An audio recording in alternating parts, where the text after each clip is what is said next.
El infame Jigsaw hace su regreso a la pantalla grande con la 10ª entrega de una franquicia que inició siendo un thriller acerca de un asesino serial que castiga a sus víctimas al hacerlos enfrentar dilemas morales. Luego derivó en el gore más gráfico y violento del que podamos hacer mención en la historia del cine de terror del siglo XXI. De modo que la saga del juego del miedo es ahora un referente de horror corporal y específicamente del torture porn. El torture porn fue interesante desde un punto de vista formal porque confronta a la audiencia con imágenes de degradación corporal que están filmadas con detalle, haciendo acercamientos al cuerpo y filmando las mutilaciones con close-ups y sin hacer elipsis, justo como lo hace la pornografía, donde se filman los espacios más recónditos del cuerpo en el acto sexual. De allí el nombre, tortura pornográfica. La saga de Saw confronta con la violencia y ataca directo al cuerpo del espectador, porque sus imágenes se pueden sentir. Es un horror que ataca a la sensorialidad del cuerpo. Es en esa estrategia donde reside, creo, su mayor poder, es decir, generar horror a partir de la empatía somática que nuestro cuerpo entabla con las imágenes.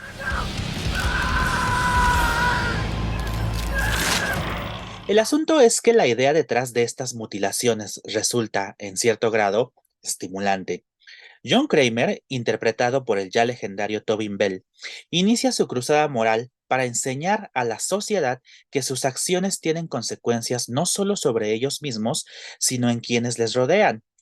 También es importante aquella filosofía que tiene de valorar lo que poseemos, que es la vida. Sus víctimas no son cualquier persona, sino drogadictos, ladrones, corruptos, infieles, abusivos y toda clase de personas sin guía moral.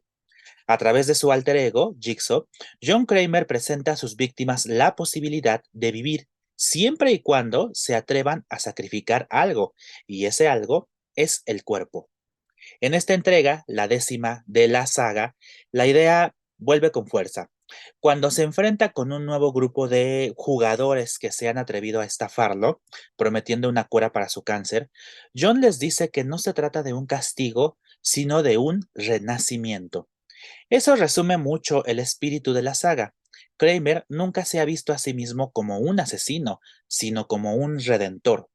Para la gente mala, la redención es posible, pero solo a través de una muy violenta terapia de shock. You're in very good hands with us. After that, what happens then? Your whole life happens then. John Kramer.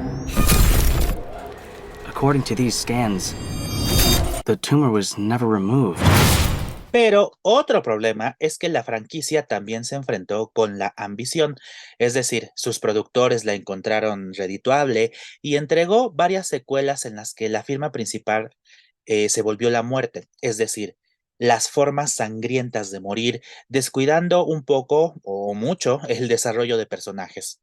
Esto se volvió más visible desde la 4ª entrega, una vez que Kramer ya ha muerto, y nos enfrentamos a aquellos que continúan su legado, que son Amanda Young y el capitán Mark Hoffman, quienes se volvieron el rostro de Jigsaw en varias de las secuelas subsecuentes, pues. Cierta creatividad se dejaba ver en la escritura, porque varias de esas continuaciones ocurren de manera simultánea a la historia que se nos presenta en otras películas. Hay varias vueltas de tuerca y al final la franquicia se vuelve todo un universo en sí misma, que ya incluso llegas a no entender si no has visto las anteriores. Aquí es donde entra Saw 10. Esta 10ª secuela es dirigida por Kevin Greutert, quien ha sido editor de la saga y se hizo cargo de la dirección desde la 6ª película, con excepción de Spiral, que fue como un spin-off. El plan, no obstante, es volver al espíritu de la original, y con ello me refiero a la primera película, dirigida por James Wan en 2004. Como ya mencioné, en esta entrega, John Kramer, al borde de la muerte por un cáncer cerebral que le consume, cae en el engaño de un grupo de personas que le ofrecen un tratamiento radical para deshacerse de la enfermedad. Tras someterse a una cirugía que fue falsa, Kramer se percata del engaño, de modo que regresa a México, lugar en donde ocurrió la estafa, para iniciar su juego más personal. Con la ayuda de Amanda, recolecta a los involucrados en el fraude y les somete a sus trampas mortales con las que pueden salvar la vida si deciden mutilarse y expiar su pecado. El recorrido narrativo cambió un poco, es decir, a diferencia de las últimas secuelas en las que la secuencia de apertura era un asesinato muy violento, con un personaje al que usualmente no volvíamos a ver porque no era parte de la historia principal en turno, en esta ocasión se prescinde de tal inicio, salvo por una secuencia de fantasía de Kramer que se cruza por ahí. Mucho tiene que ver que ahora Greutert no es autor del guión. La pluma es de Josh Stolberg y Peter Goldfinger y evitan ir directamente a la violencia. En cambio, hay un desarrollo de personajes que logra el objetivo, que es involucrarte en su conflicto, particularmente con el de John y Amanda. Hello, everyone. It's time to play a game. You all pretended to cure me, but what I have planned for each of you is very real. Así pues, esta película logra algo que al menos para mí fue inesperado, sentir empatía por Jigsaw y por Amanda. Es un avance importante porque las últimas secuelas ya no se interesaban por eso.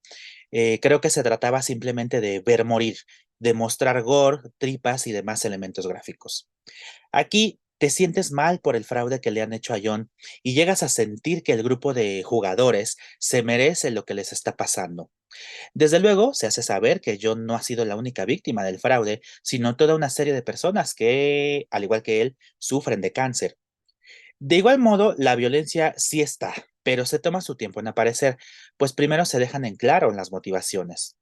Además, el tono visual está más en sintonía con aquel que presentó James Wan en la película de 2004, salvo por ese filtro sepia que siempre le ponen a la Ciudad de México.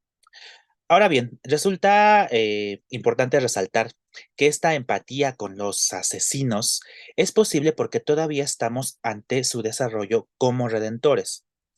Saw 10 se ubica en la línea temporal entre Saw, la película de 2004, y antes de Saw 2, la película de 2005. Entonces, de cierto modo, es una secuela directa de la original. Si la analizamos en esta cronología, Amanda se acaba de salvar y está siendo instruida por John para reclamar su legado. Por tanto, ella aún no ha desarrollado el resentimiento que mostró después y ve en John a una figura paterna.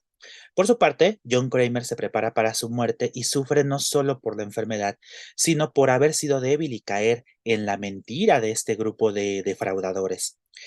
Hay en los personajes una humanidad que ya no se exploraba en otras secuelas, y esto hace que Saw 10 asome la cabeza entre el resto de las continuaciones de la franquicia que solo mostraban violencia y nada más. This is not retribution.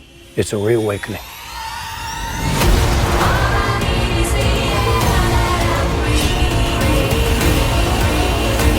Live or die. The choice is yours.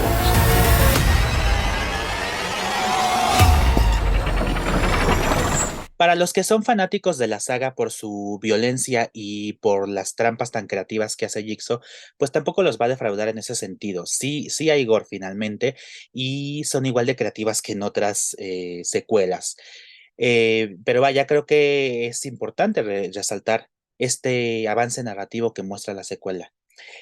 Desde luego uno puede cuestionarse si es necesaria otra continuación de Jigsaw, pero bueno, la película ya está fuera. En todo caso, vale la pena verla como una secuela directa que se preocupa por darle a sus personajes una motivación, un sentido y volver al argumento de la violencia redentora. Funciona en ese sentido y es superior a otras secuelas que por estos días andan tratando de exorcizar la cartelera. Yo soy Bloody Eric, gracias por quedarte en este video y nos vemos en la siguiente entrega.